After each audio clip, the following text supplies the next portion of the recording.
पाठांतर आहे, जे माहिती आहे ते आपल्या स्वतःसाठी त्याचा वापर करणं, याला आत्मज्ञान म्हणतात. काय म्हटलेलं आहे?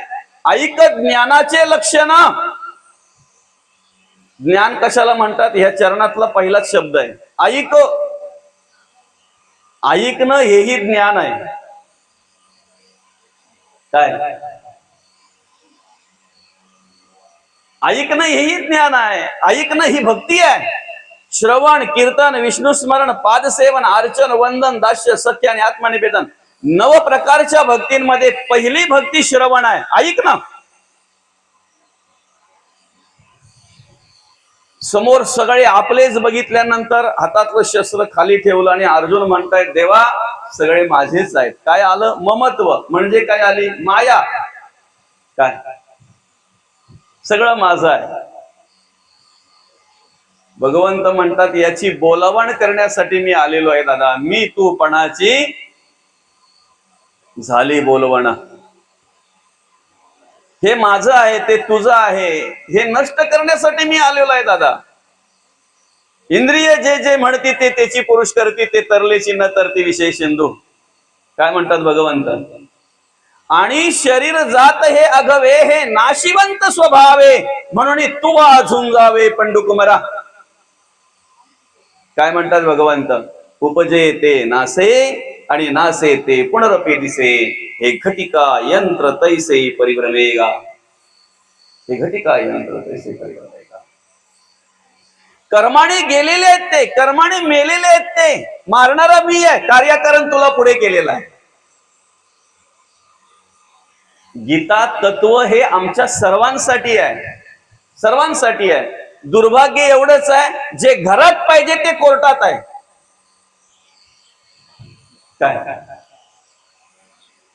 गीता जी घरात पाहिजे, आमच्या डोक्यात पाहिजे, आमच्या हृदयात पाहिजे, ती कोर्टात आहे. ज्या दिवशी प्रत्येकाच्या हृदयामध्ये गीता तत्व निर्माण होईल, गीतेचं ज्ञान निर्माण होईल ना, त्या दिवशी कोर्टातही ठेवायची गरज लागणार नाही. गीता कोर्टातही ठेवायची गरज लागणार नाही. संसार म्हणजे कुरुक्षेत्रच आहे ना बाबा. संसार म्हणजे कुरुक्षेत्रच आहे की नाही? काय बरोबर आहे की नाही बाबा? कोणाकोणाशी लढावं लागतंय बरं? सुरुवातीला विचार काय येतो आपल्या मनामध्ये? हे सगळे माझेच आहेत. माझी बाई, माझी पोरं, माझं घरदार, माझे नातेवाईक, माझे आपलेष्ट, माझे मित्र. अर्जुनाकडे हाच विचार आला होता ना.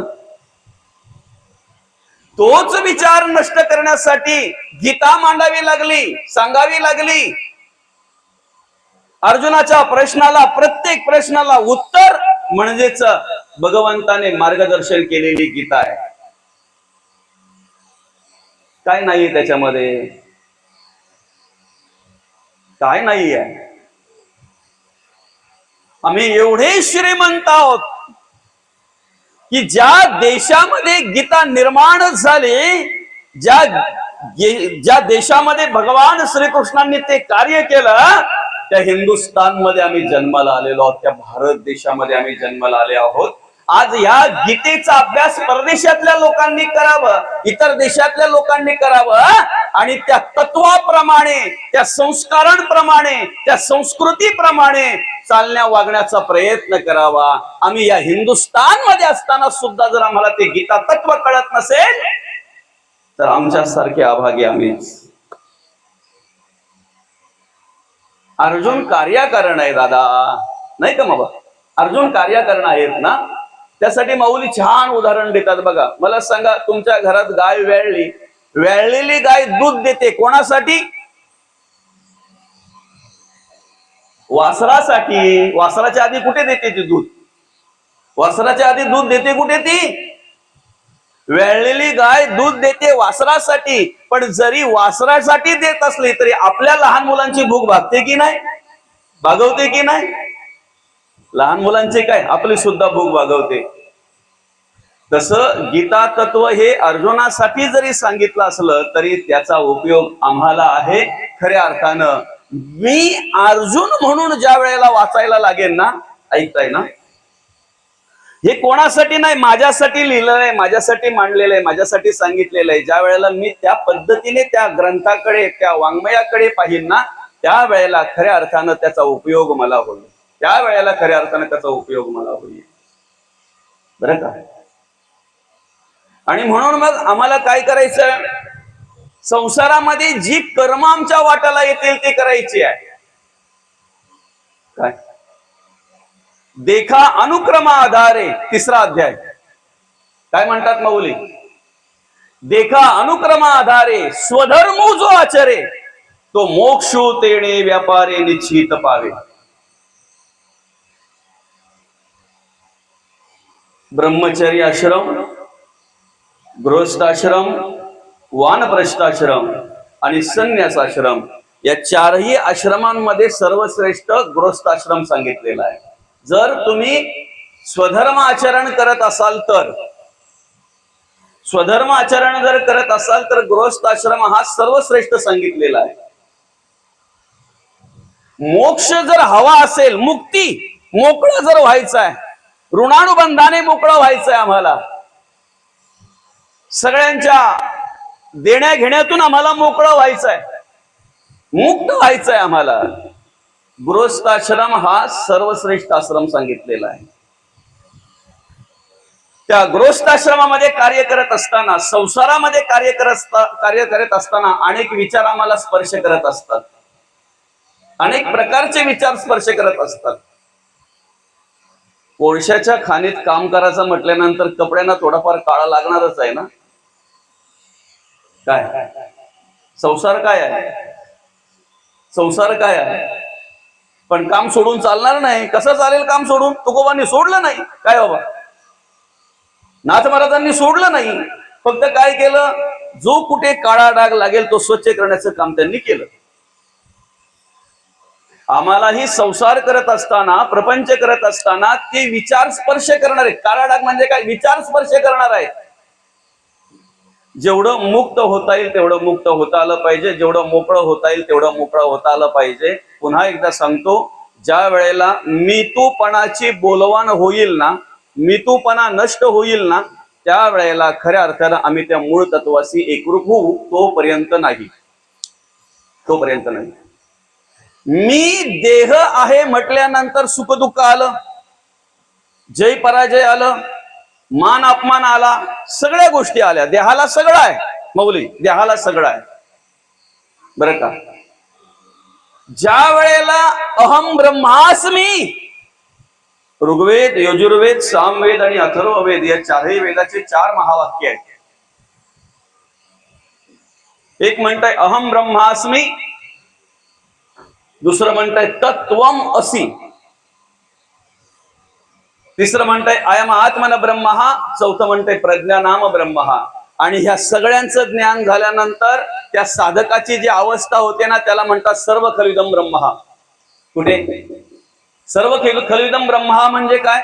आपण श्लोक म्हणतो की नाही आरती झाल्यावर, ज्या ज्या स्थळी हे मन जाय माझे, त्या त्या स्थळी हे निजरूप तुझे. मग फक्त बोलण्यापुरतच का? सर्व खलिदम ब्रह्मा म्हणजे काय? सर्व खलिदम ब्रह्मा म्हणजे काय? ज्या ज्या ठिकाणी मन जाय माझे, त्या त्या ठिकाणी निजरूप तुझे.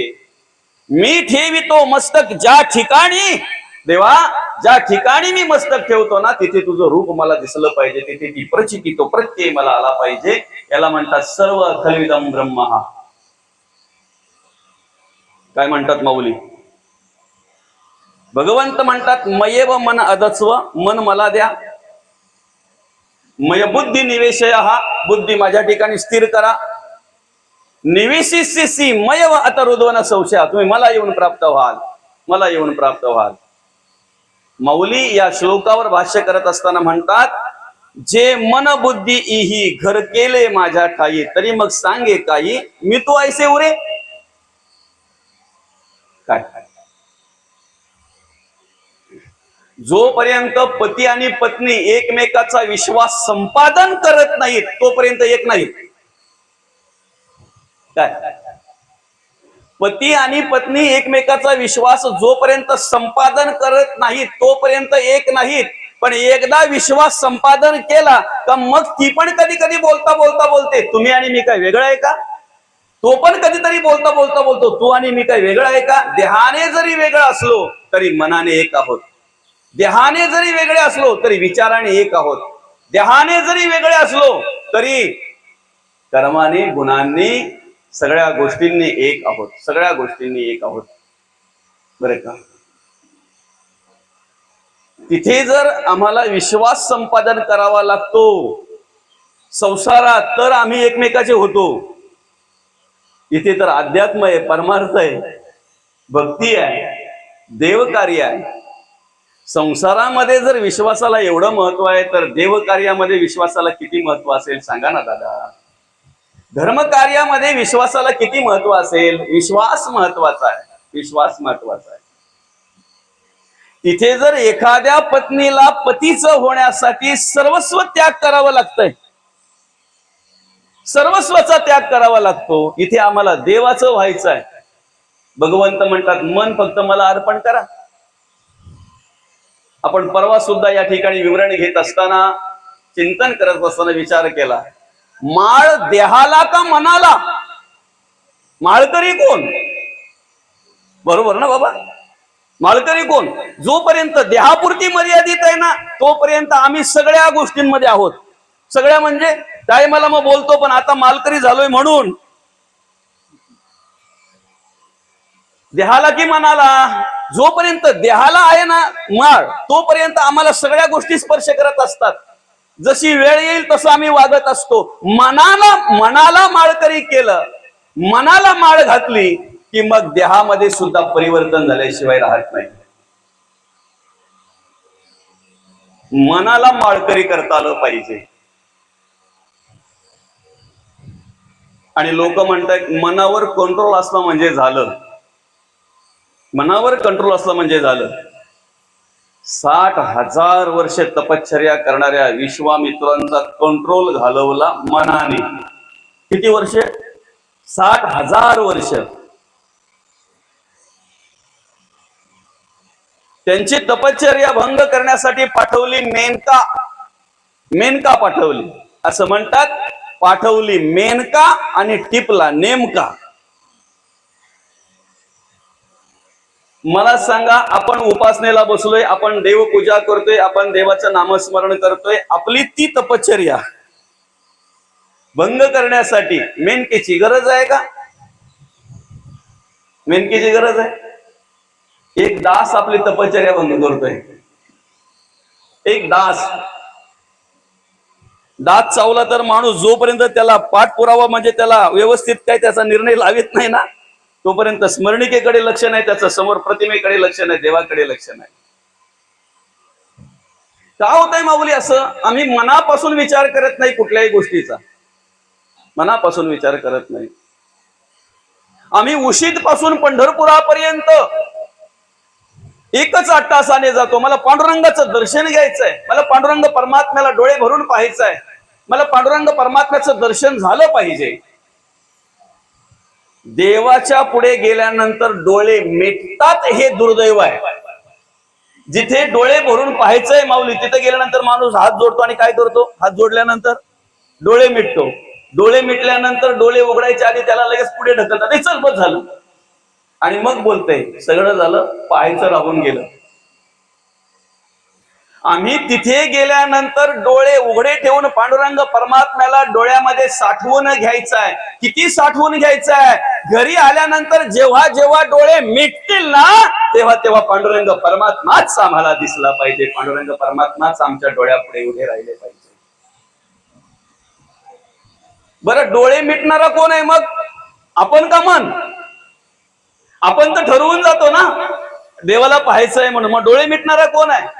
ते मन बोलतय तुझी पात्रता नाही देवाला पाहायची, तू गप्प बस, तू डोळे मिट, हात जोड. तिथे जाण्याच्या आधी आम्ही तो अधिकार प्राप्त करून घेतला पाहिजे. अधिकाराशिवाय नाही, अधिकाराशिवाय नाही. बरं का? अधिकार तो प्राप्त करून घेतला पाहिजे. सतत सतत देवाच्या बरोबर असतात नामदेव महाराज. बरं का? एकदा बोलता बोलता भगवंत म्हणतात, नामदेवा अरे दादा तुला गुरूंना शरण जावं लागेल. अरे का? माझं जे निज स्वरूप आहे, माझं जे सर्वव्यापी रूप आहे, देवाचे 14 प्रकार मांडलेले आहेत, ब्रह्माचे चतुर्दश ब्रह्म मांडलेला आहे. 14 प्रकार ब्रह्म, चतुर्दश ब्रह्म.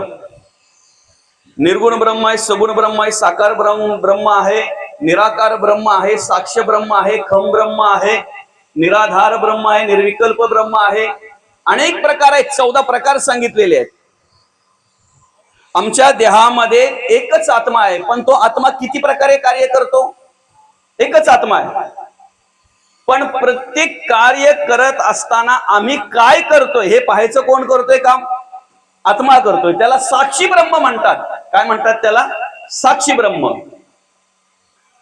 तोच आत्मा आमच्या पायाच्या नखापासून ते डोक्याच्या केसापर्यंत चालना देतोय,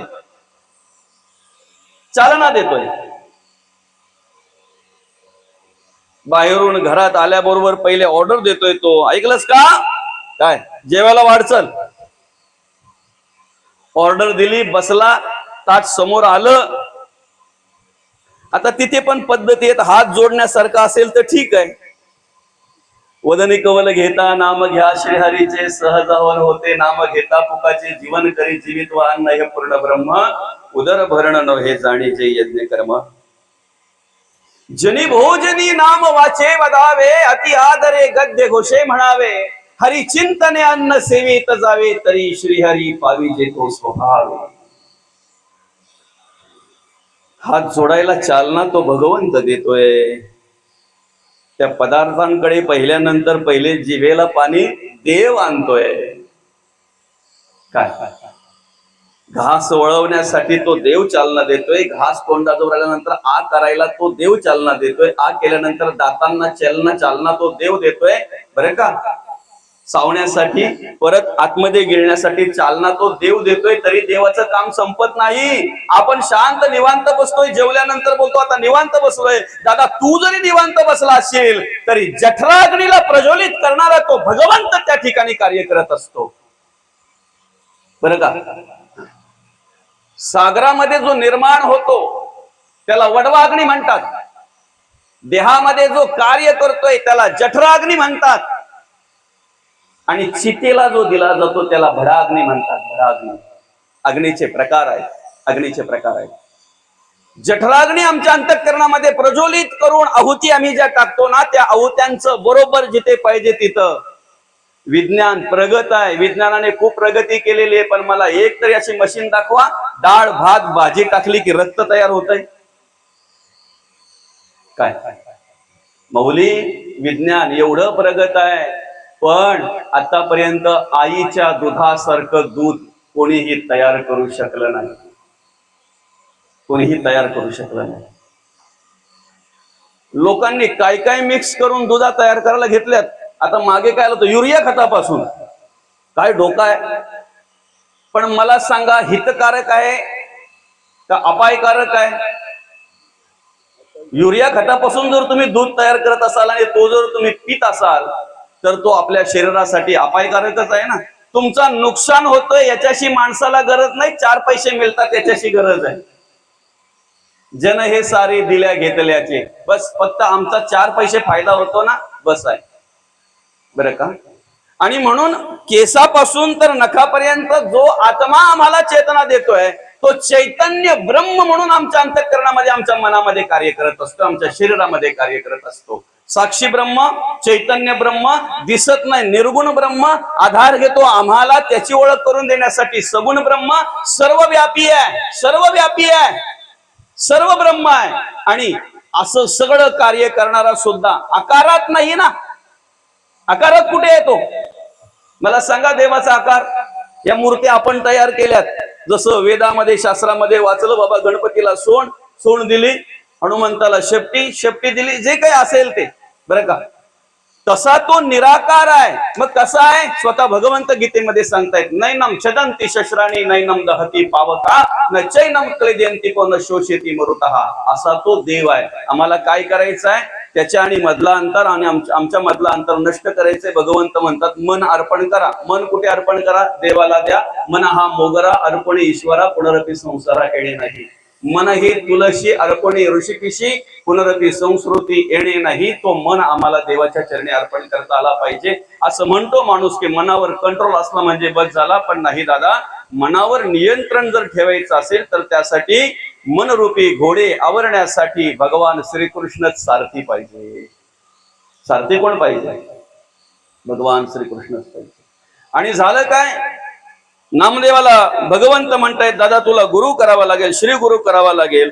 मग नामदेव महाराज म्हणतात की देवा हे तुमचं रूप सगळं मी जाणतोय ना, तुम्ही माझ्या जवळ आहेत, मी तुमच्या जवळ आहे, आपलं सगळं काही व्यवस्थित चाललंय ना. नाही नाही दादा, सर्वव्यापी जे रूप आहे, निजरूप ज्याला म्हणतात, सर्वव्यापी रूप म्हणतात, सर्व खेळ खरीदम ब्रह्मा, ह्या वाक्याची प्रचिती येण्यासाठी, हे महावाक्य जे त्याची प्रचिती येण्यासाठी तुला गुरु करावा लागेल. काय कमी आहे माझ्यात? मध्ये अनेक प्रकारची परीक्षा पाहण्याचं कार्य भगवंताने केलेलं आहे बरं का. अनेक प्रकारची परीक्षा पाहण्याचं कार्य भगवंताने केलेलं आहे, त्याच्यामध्ये अनेक दृष्टांत आहेत. पण एकदा काय झालं, निवृत्ती, ज्ञानदेव, सोपान आणि मुक्ताबाई चारही भावंडांची भेट झाली. नामदेवांची भेट झाली चारही भावंडांना. आणि नामदेवांची भेट झाल्यानंतर नेमकं झालं काय, विश्वाचे गुरु असलेले निवृत्तीनाथ, विश्वाचे गुरु काय, कारण विश्वाची माऊली असलेल्या ज्ञानोबांचे गुरु. आणि मग माऊली विश्वात्मक देवाकडे प्रार्थना करतात. म्हणजे कोणाकडे? जो पसायदान मागितलेला आहे तो कोणाकडे मागितलेला आहे? किंबहुना तुमचे केले धर्म कीर्तन सिद्धीस नेले, आता माझी जी उरले पायिकपणा. आता विश्वात्मके देवे येणे वाग्यज्ञ तो शावे. म्हणून हा वाग्यज्ञ महत्वाचा आहे. नारद मुनी म्हणतायत भगवंताला, भगवंत तुमचा दर्शन घ्यायचं असेल, तुम्हाला भेटायचं असेल, जागा नाहम वसामी वैकुंठीना योगी अमृतरव मद्भक्त येत्र गायंती तत्र तिष्ठ तुम्ही नारदा. भगवंत स्वतः म्हणतात, नाही योगियांचे ठाई, नाही वैकुंठीचे ठाई, नाही योगियांचे हृदयी माझे भक्त गाती ठाई ठाई, तेथे मी तिष्ठतो नारदा. नामदेव कीर्तन करी पुढे देवनाचे पांडुरंग. जिथे भगवंताचे गुणगान गायले जातात, भजन केलं जात आहे ना, तिथे भगवंत स्वतः तिष्ठत उभे असतात, तिष्ठत उभे असतात. आणि मग त्यांच्याकडे मागितलं श्री गुरूंकडे. म्हणून विश्वात्मक देवाने सुद्धा विश्वगुरु असलेल्या निवृत्तीनाथाने दादांनी नामदेवांना नमस्कार केला, नामदेवांना नमस्कार केला बरं का. विश्वाची माऊली असलेल्या माऊली ज्ञानोबांनी नामदेव महाराजांना नमस्कार केला. सोपान काकांनी नामदेव महाराजांना नमस्कार केला. आणि निरीक्षण करते आमची मुक्ताई. कदाचित पुरुषांना वेगळं वाटेल किंवा अजून काही वाटेल, पण निरीक्षण वृत्ती महिलेची चांगली असते बरं का पुरुषांपेक्षा. बाबा खरंय की कुठे? निरीक्षण वृत्ती पुरुषांपेक्षा महिलांची जास्त असते. म्हणून पाहुणं जरी बघून आलं तरी बाया पाठवायलाच लागत्या. आणि मग लोक म्हणतात पाहुणं बघून गेलं घरी पण बाया येणार, ते सगळं आहे त्या कोणच्या हातात आहे? बायांच्या. म्हणजे निरीक्षण वृत्ती जास्त कोणाची आहे?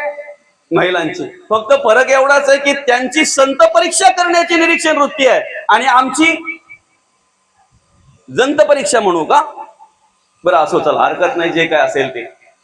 आणि मग निरीक्षण करते मुक्ताई. निरीक्षण करता करता यांनी तिघांनी विचार केला, अरे आम्ही नमस्कार केला, मुक्ताई नमस्कार करत नाही. दादा म्हणतात मुक्ताई तुला माहिती आहे का अधिकार किती मोठा आहे नामदेव महाराजांचा? ज्या पांडुरंग परमात्म्याच्या दर्शनासाठी आपण इथपर्यंत येतोय ना, ज्या पांडुरंग परमात्म्याचा चरण स्पर्श व्हावा म्हणून आतुर झालेलो असतोय ना,